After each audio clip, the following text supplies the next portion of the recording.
On July 3, 2024, an announcement was made that Trump would be hosting a rally on July 13th at the Butler Farm Showgrounds in Connoquenessing Township and Meridian, near Butler, Pennsylvania. Preparations for the rally began on July 10th, with an advance team setting up and installing generators in a large open field. This rally was part of Trump's campaign strategy to gain support in Pennsylvania, a state that some polls suggest could be a key battleground. Trump arrived on stage at about 6:03 p.m. Take note of the several timestamps that are mentioned throughout this video, as it'd help in fully understanding the timeline of the shooting. After getting on stage, Trump goes on a rant about the increase in illegal immigrants during the tenure of Joe Biden. And at about 8 minutes into the speech, history happened before our eyes.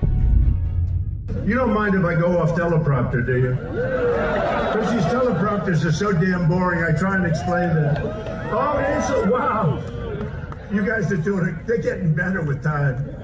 My guys, take a look at that chart. Take a look at the arrow on the bottom. See the big red arrow, right? So that's when I left office. That was the lowest point, and that comes right from the government services, comes right out of Border Patrol. Take a look at that. So that arrow is the lowest amount of illegal immigration ever in recorded history into our country. And then the worst president in the history of our country took over. And look what happened to our country. Probably 20 million people. If you want to really see something that said, take a look what happened.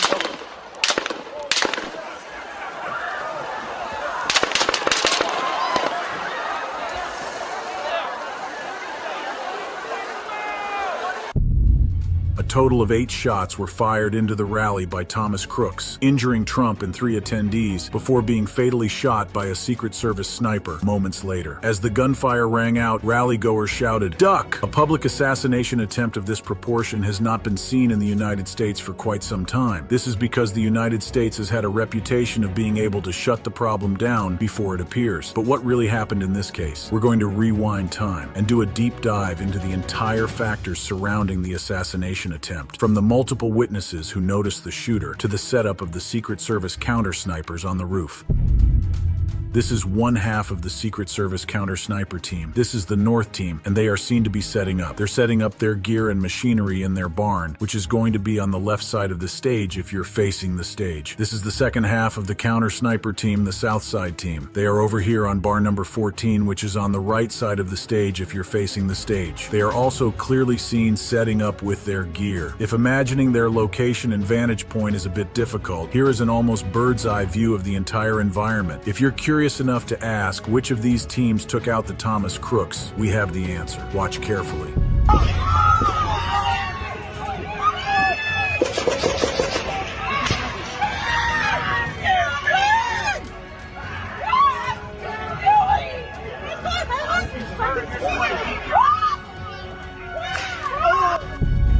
The last gunshot you hear is the gunshot from the Secret Service counter snipers. Let's hear it again.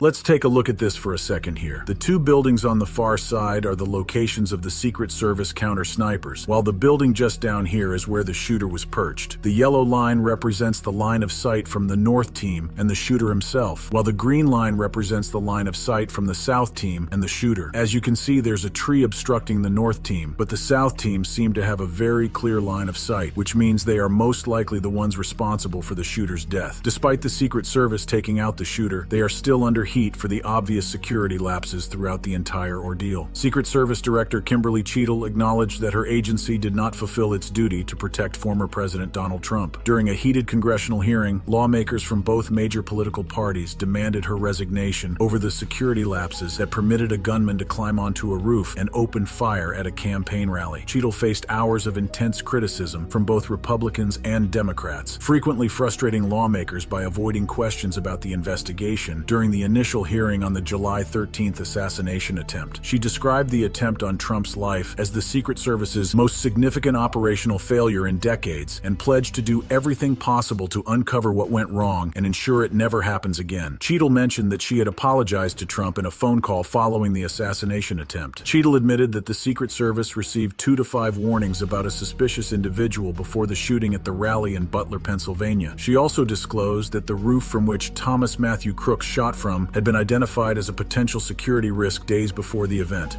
All these are verifiably true. Thomas Crooks was spotted by multiple witnesses, news stations, local police, and even the Secret Service counter-snipers themselves, but nothing was done. At exactly 5:06 p.m., we got this video of the shooter, Thomas Crooks, spotted outside a secured fence at the Trump rally. This clip was all from a guy who was just recording there with his cell phone, and you can clearly see the shooter walking outside the secure area. He's outside the fenced area, and he seems to be scoping out the building. The man recording the clip decides to pan around a little bit and comes back again to see Thomas Crooks just standing there outside the fenced area. The fact that he just stands there looking makes the entire situation creepy and eerie. And then, at exactly 5:14 p.m., one of the snipers actually captured this photo of the shooter. He was apparently using a rangefinder in his cell phone, and at this point, he officially became a person of interest. In the debriefing reports, it was stated that the counter-sniper flagged a suspicious man using a rangefinder to the U.S. Secret Service some 20 minutes before a gunman opened fire. A clearer timeline of the events leading up to the assassination attempt has begun to emerge after closed briefings to lawmakers later on. The new details sparked further questions about why Trump's would-be assassin wasn't stopped earlier and why the former president was permitted to appear on the rally stage. Thomas Crooks, the 20-year-old suspected gunman, was reportedly spotted early by local police, who flagged him as a skinny young man who was behaving in a suspicious manner. They notified other police agencies, including the Secret Service, via radio. At the time, Crooks did not appear to have a weapon. Later, around 5:45 local time, Crooks was spotted again, this time by a counter-sniper officer around the AGR International building, the one the gunman later scaled up to aim at Trump. The officer reportedly took a picture of the gunman looking through the rangefinder, according to CBS News, and immediately radioed to a command post to report the sighting. By 5:52, 19 minutes before the shooting, the Secret Service was made aware that Crooks was spotted with a rangefinder and disseminated that information to other officers on site. But guess what? After this, they lost sight of him then at 5:28 p.m., laughably hilarious. Wyoming Senator John Barrasso, who was present at the briefings, told Fox News he was identified as a character of suspicion because he had a rangefinder as well as a backpack, and this was over an hour before the shooting actually occurred. So you would think over the course of that hour, you shouldn't lose sight of the individual. Around the same time the Secret Service found and then happened to lose the person of interest, Donald Trump was on his way to the scene. At exactly 5:33 p.m., former President Trump's convoy arrived at the Butler, Pennsylvania rally, and his supporters cheered in excitement.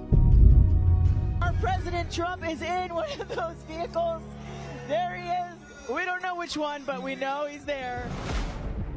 The hour and moment was at hand. Thomas Crooks was ready to sign his name on the pages of history. He had borrowed his father's DPMS Panther Arms AR-15 style rifle, which had a 16-inch barrel and was chambered in 5.56 45mm NATO, a type described by federal officials as average for its kind and effective at the range Crooks intended. He then bought 50 rounds of ammunition from a gun store and purchased a 5-foot ladder before driving to the rally site with an explosive device in his car trunk. Crooks climbed onto the roof of a building approximately 400 feet north of the venue stage. This building housed 3 police snipers assigned to cover the rally, but none were on the rooftop due to manpower shortages. Crooks avoided security screening because his rooftop location was outside the Secret Service's designated security perimeter for the rally, according to law enforcement officials. Cross managed to evade the Secret Service officials, but he could not escape the common folk. He was extensively filmed and recorded by multiple eyewitnesses at the rally. Look, they're all pointing.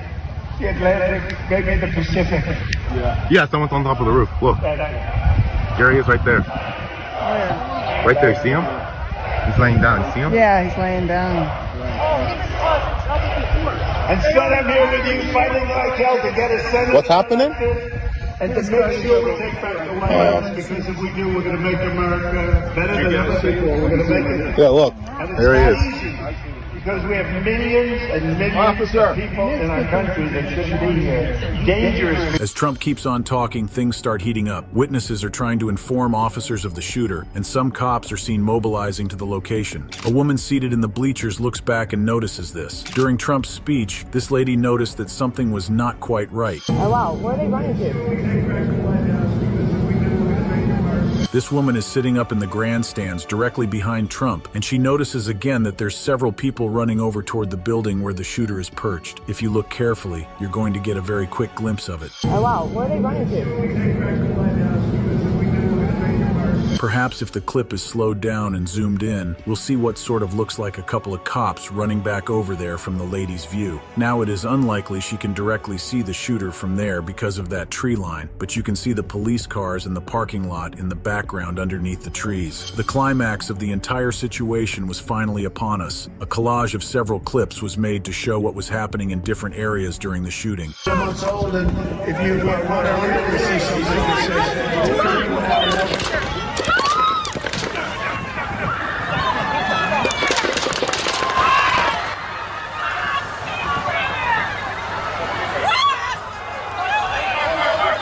I hope he's turning this way. Be careful.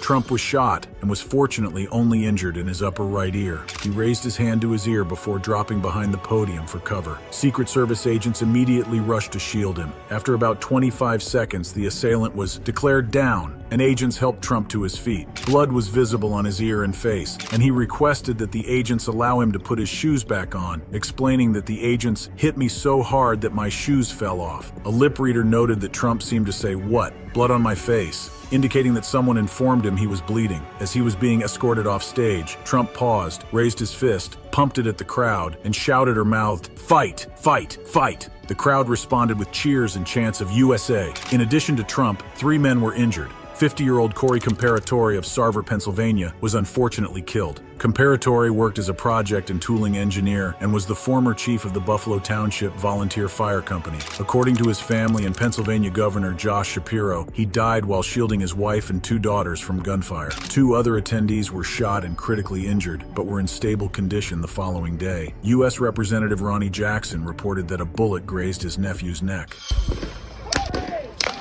4 police officers standing only feet away from Trump suffered minor injuries from flying debris when the bullet struck nearby objects. Trump is quickly seen swarmed by his Secret Service agents and carefully shielded and escorted into the car where his safety would be secured now. On a slightly lighter note, the local police, for some reason, couldn't get over their own fence. They had no choice but to knock it down with a police car, and then all of a sudden a whole bunch of cops are now trying to get out of the area. They actually had themselves locked in there and unable to get out. After they get the door knocked down, they pour out in huge numbers and they run over to the building. Keep an eye on the cop with the ladder. There also happens to be a Secret Service agent running alongside them. A lot of the officers are trying to surround the building, and the cop with the ladder is seen throwing the ladder over another fence outside the building. It seemed as though the cops did not need the ladder, as they were seen quickly atop the building. Perhaps the shooter was kind enough to set things up for them, so they could just come right up there like he did. After they left the Butler Fairgrounds, the Secret Service convoy for Donald Trump immediately took him to the hospital. They arrived at the hospital a few minutes later, and you could hear everybody's joyous and relieved reactions. Shortly after being confirmed as safe, Trump released a statement on his social media platform Truth Social, recounting his experience, thanking law enforcement and the Secret Service, and offering condolences to the families of those killed and injured. "I want to thank the United States Secret Service and all of law enforcement for their rapid response on the shooting that just took place in Butler, Pennsylvania. Most importantly, I want to extend my condolences to the family of the person at the rally who was killed, and also to the family of another person that was badly injured. It is incredible that such an act can take place in our country. Nothing is known at this time about the shooter, who is now dead. I was shot with a bullet that pierced the upper part of my right ear. I knew immediately that something was wrong, and that I heard a whizzing sound, shots, and immediately felt the bullet ripping through the skin. Much bleeding took place, so I realized then what was happening. God bless America." Politicians in the United States, as well as high-ranking foreign personnel, all put aside their differences to wish Trump his condolences. As for the shooter, Thomas Crooks, his corpse was removed from the rooftop by the police. His body was found without any means of identification. However, the FBI confirmed his identity through fingerprint biometrics and DNA profiling. The incident is being investigated as both an assassination attempt and an act of domestic terrorism. Explosives were discovered at Crooks's home and in the car he used to travel to the rally. A remote transmitter was found in his pocket, and he owned 2 smartphones and at least 1 laptop. Shortly after the shooting, FBI laboratory staff conducted conducted mobile device forensics on Crooks' smartphones, which involved bypassing the device's security measures. An Electronic Frontier Foundation researcher suggested this was likely done using a Celebrate device or a proprietary method. The investigation revealed that Crooks had searched for images of Trump, Biden, and other public figures, as well as dates for Trump's rallies and the Democratic National Convention. In April 2024, Crooks also searched for information on major depressive disorder, although it is unclear if he had been diagnosed. Investigators discovered a post attributed to him on the gaming platform Steam, stating July 13th will be my premiere, watch as it unfolds, though the authenticity of the post remains uncertain. As the investigation unfolds, there are still a lot of facts to be uncovered concerning Trump's attempted assassination. Whatever happens, what remains true is the fact that this is history and we are living through it. Thank you for watching this video. If you'd like to watch another fascinating video like this, click on one of the boxes on your screen right now. Donald Trump narrowly escaped what could have been the most notorious assassination attempt since that of John F. Kennedy. The FBI was able to identify the assailant as Thomas Matthew Crooks, who came perilously close to fatally shooting the former president. Despite the harrowing event, Trump emerged defiant, fist raised high, leaving onlookers to ponder the motives behind the attempt on his life. Thomas Matthew Crooks, a 20-year-old from Pennsylvania, was apprehended following his attempt to assassinate Donald Trump at a Butler County rally. From Bethel Park, Pennsylvania, Crooks fired a gun towards the stage where Trump was addressing supporters. Secret Service agents responded instantly, neutralizing the threat Crooks posed before he could inflict further damage. Tragically, a stray bullet grazed Trump's ear, and a rally attendee was fatally wounded. Trump later detailed these events on social media, extending his condolences to those affected. Alerts about a suspicious individual with a firearm on a nearby roof were unfortunately too late. The shooting had already commenced. Subsequently, investigators found an AR-15 rifle near Crooks's body. Crooks had a history of concerning behavior. During his high school years in Bethel Park, he was such a poor marksman that he was asked not to return to the shooting team after his initial tryout, where he missed a target by nearly 20 feet. Described by his peers as reserved and a loner, Crooks was often subjected to bullying, which further isolated him.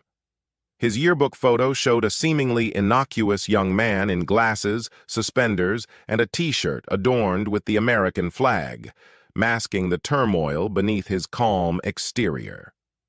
After completing high school, Crooks worked as a dietitian at a nursing home in Bethel Park, providing care and nourishment to the elderly and infirm. His employers reported no issues, describing him as a reliable employee, which contrasted starkly with his actions at the rally. Crooks' target was Donald Trump, the leading Republican candidate, though his attack tragically resulted in a bystander's death instead. The incident left those who knew Crooks stunned, struggling to reconcile the quiet, introverted young man with the violent actions at the rally. The FBI swiftly identified Crooks, raising questions about his motivations given his background and the proximity of his hometown to the rally location. He had graduated from high school in 2022 and was recognized for his academic achievements with a $500 award. Although registered as a Republican and slated to vote in his first presidential election, Crooks had previously shown support for progressive causes, hinting at a complex political ideology. The motives behind Crooks's actions remain unclear, blending potential political discontent with personal grievances.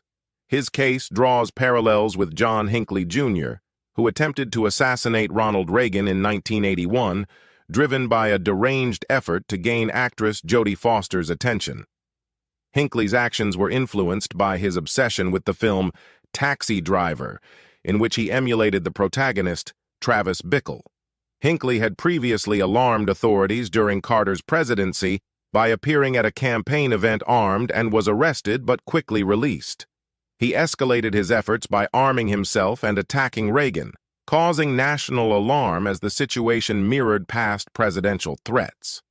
The digital speculation around Crooks' motives varied wildly, with theories ranging from calculated political disruption to a desperate bid for infamy. Trump used the ordeal to rally support, celebrating his survival as a divine favor, while the incident provoked widespread media and political scrutiny. Questions about security lapses were raised by Bob S.S., a former CIA officer, criticizing the Secret Service's failure to prevent crooks from firing at Trump. The presence of explosives in Crook's vehicle added to concerns about the extent of the planned attack. Congressional inquiries led by Mark E. Green sought answers from Homeland Security regarding the oversight, emphasizing the gravity of the security breach. This incident evoked memories of Reagan's assassination attempt, revealing persistent vulnerabilities in presidential security protocols and reminding the public of the ever-present threat to national figures. The parallels between Crooks's actions and past assassination attempts underscored the ongoing risks faced by political leaders, reflecting the deep-seated tensions and divisions within American society. After initially refusing to interact with the media and responding with no comment to questions about their son's motives for attempting to assassinate former President Donald Trump, the shooter's family found themselves thrust into the spotlight. This culminated in a series of disclosures that pieced together the context of an incident that deeply unsettled the nation. This situation has left the public grappling with critical questions, particularly how the assailant accessed a seemingly secure location and why there was no prior warning of his presence, despite him being visibly positioned on the roof during the dramatic events. The date of July 13, 2024, almost entered the history books as the day of a nearly successful assassination of a former U.S. president who was also a candidate in the upcoming Republican elections. During a rally in Pennsylvania, as Donald Trump delivered his speech, a bullet narrowly missed him, grazing his ear and drawing blood before the Secret Service could hustle him to safety. Tragically, in the chaos, a bystander lost their life protecting others, and 2 more were injured but survived, while the assailant was quickly neutralized by the Secret Service. The perpetrator was soon identified as 20-year-old Thomas Matthew Crooks, whose background began to unravel, revealing a more complex narrative than initially perceived. The events of July 13th marked a significant lapse in Secret Service operations, the most critical in recent decades. The intrigue deepened when Crook's parents shared startling details about their son and the potential catalysts for the tragic day. The complexity escalated when it was discovered that on the morning of the assassination, Crook's parents, Matthew and Elizabeth, concerned for their son's mental state and unaware of his whereabouts, had contacted the police to report him missing. This police alert was among several indicators suggesting that law enforcement was aware of potential issues before the gunfire erupted at Trump's Pennsylvania rally. Another disturbing revelation was the origin of the AR rifle used by Thomas during his assault, which was legally purchased by his father. This fact calls back to December 2012, when Adam Lanza used a similar rifle from his mother in the Sandy Hook Elementary massacre, sparking a surge in firearm sales amidst fears of stricter gun control laws. Interestingly, Matthew Crooks, recognized as the 2013 purchaser of an AR-type rifle while his son was in elementary school, could not have foreseen the weapon's eventual use. A decade later, his son, using that very rifle, fired several shots in a failed attempt to assassinate Donald Trump. Further investigations revealed that Thomas Crooks had researched various subjects online, including the venue of Trump's speech and a local gun store where he purchased ammunition that day. There were also claims that he left a message on the gaming platform Steam, indicating that July 13th would be his premiere, hinting at his planned actions. Stored in the Crooks family home, where Thomas and his father were presumed members of the Clerton Sports Club, a facility boasting extensive ranges for archery, rifle, and pistol shooting, were more than 20 legally owned firearms.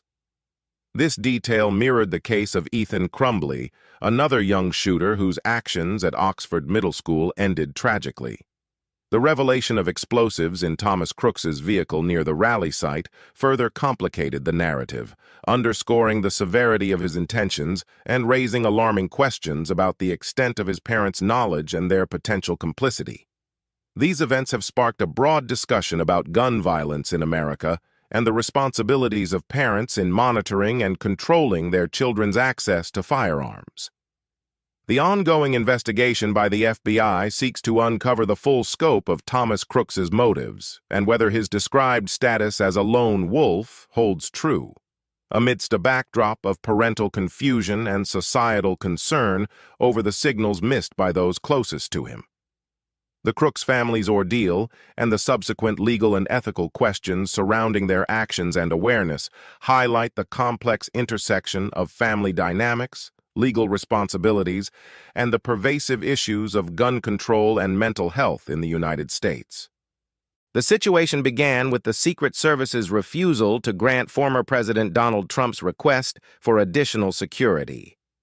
While the Secret Service had denied several requests for heightened protection, this alone does not signify an inherent vulnerability. Then, on the day of Trump's assassination attempt, the shooter's actions raised questions. Witnesses reported spotting someone on a rooftop, laying down and evading the Secret Service. In a dramatic turn, FBI Director Christopher Wray took the stand in court to provide startling details about the assassination attempt.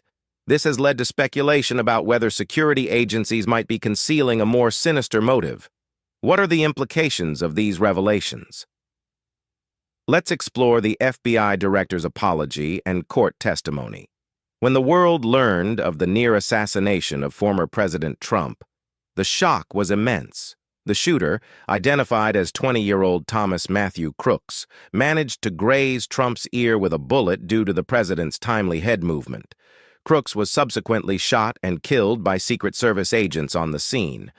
This incident prompted a swift response from authorities trying to uncover Crooks's motives.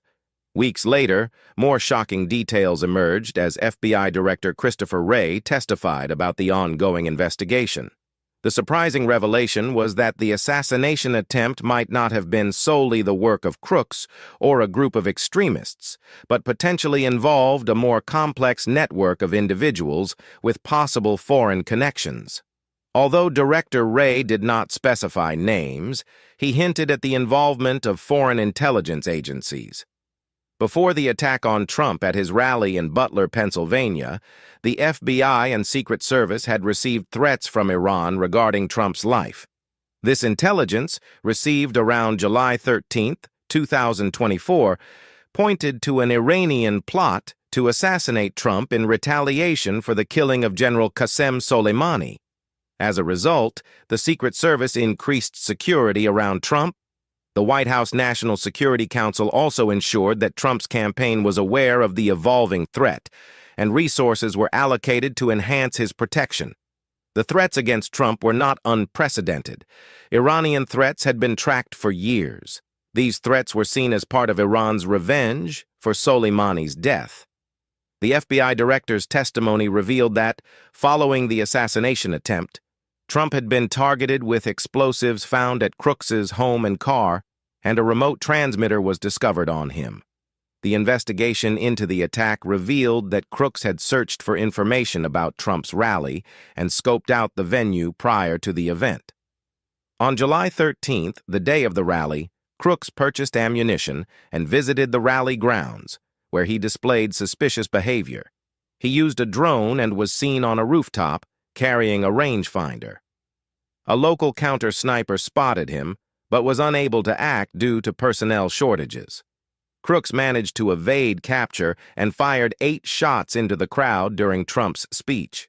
Trump's quick reaction, turning his head at the moment of the shot, resulted in a bullet grazing his ear rather than causing a fatal wound. Crooks was ultimately shot dead by Secret Service agents. The attack resulted in the death of a spectator, Corey Comparator, and critical injuries to 2 others. The Secret Service faced intense criticism for its failure to secure the building from which Crooks shot. The agency's director, Kimberly Cheadle, faced backlash for denying additional security requests and failing to address basic questions during a congressional hearing. Cheadle resigned on July 23, 2024, amid calls for accountability.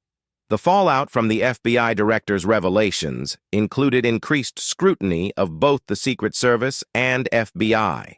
Leaders from both political parties demanded swift action and legislative changes to strengthen national security. The investigation continues, with potential for further court hearings, testimonies, and indictments. The assassination attempt has been described as the most serious against a U.S. president or candidate since Ronald Reagan's shooting in 1981. The FBI's findings have opened numerous questions about security protocols and potential oversight failures. The implications are significant, with ongoing discussions about whether the FBI and Secret Service need a complete overhaul to prevent future threats. The FBI director's testimony has sparked various conspiracy theories, with some suggesting the attack was staged. Accusations have also been directed at President Joe Biden, with claims that political rhetoric contributed to the attack. Additionally, the Iranian government has denied involvement, calling the accusations unfounded and maintaining that they seek legal justice for Soleimani's killing. As the investigation progresses, the central issues remain. Were there failures in the security protocols? How can such incidents be prevented in the future? For now, only time will reveal the full extent of the consequences and actions taken in response to these revelations.